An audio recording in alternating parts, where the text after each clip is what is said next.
This is what I do if I'm Cincinnati. I run the football. There's going to be a temptation to throw on that secondary, which is not good. But if you run the football, you control the clock, and you keep Roethlisberger on the sideline.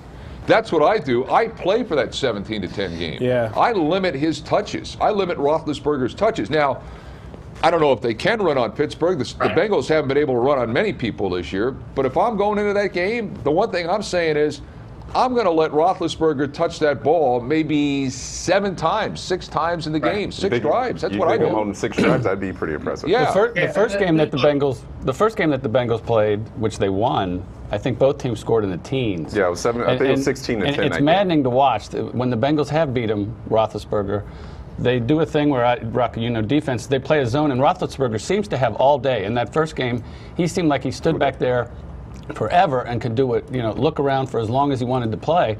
But on some days, when that's the Bengals bend, don't break, I guess. But on some days, they can contain somebody like him, and they were successful in the first go-round when they had Dalton, and maybe there's a lot of different things. It was a Steeler team from the first half and a Bengal team from the first half. But that first game was, I think, both teams in the teens, and the Bengals pulled it out. It was his first game back, too. Ben's first game back after injury. Very good point. No, look, Ken, to your point, I mean, that is the game plan. Run the ball and keep the Steelers' offense on the sideline. The sideline doesn't give up any points or yards or anything. But I mean, do you feel great about this team running the football right now? I think absolutely not. Consistent. This versus the Ravens, Hill had some nice runs. I don't know what the stats ended up being, but it's just been a little bit inconsistent. Hopefully, it comes about and shows the good side of Keenan here this Saturday.